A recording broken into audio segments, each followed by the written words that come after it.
आज जो मैंने शिक्षा दान करते सी भी स्थाणु जो मैंने शिक्षा नेउथिले से माने भी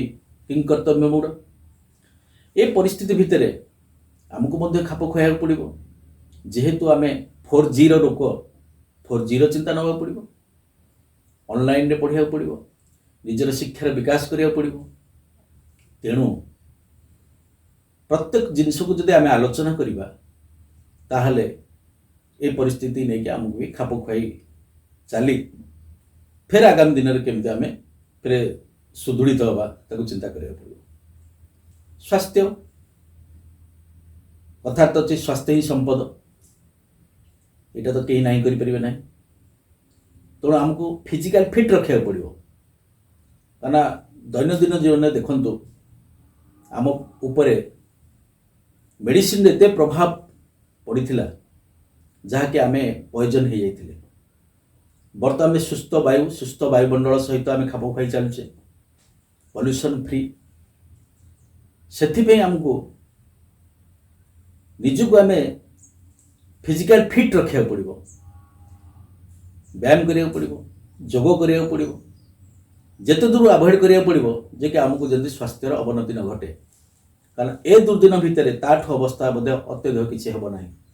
समस्ते उद्यम कर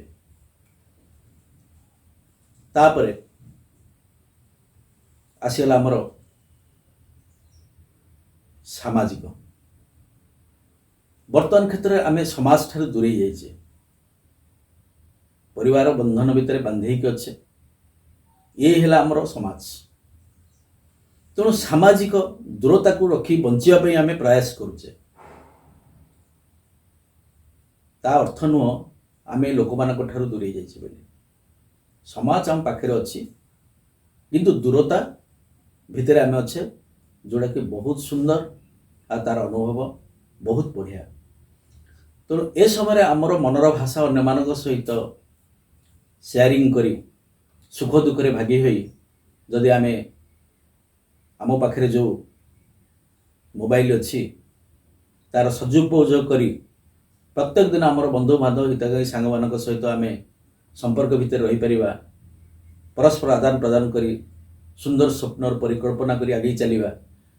यही आमको सुख देव एवं आगामी दिन में ताकू बहुत भल रिजल्ट आसीबो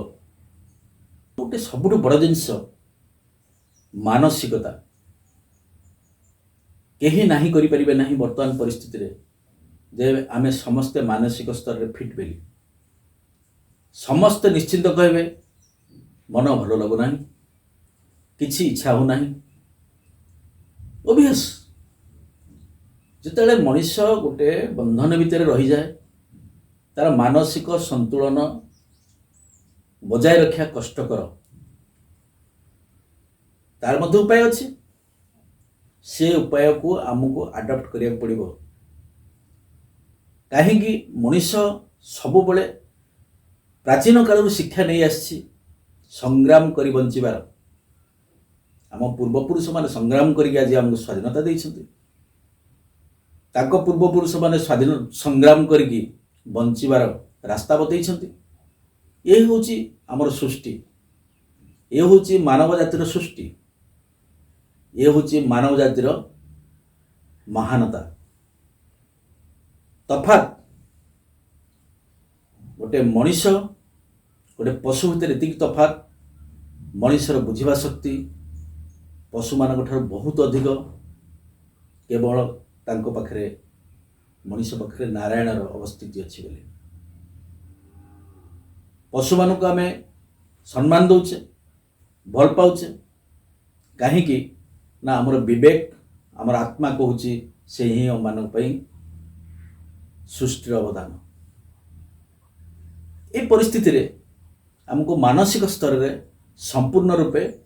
फिट रहा पड़ो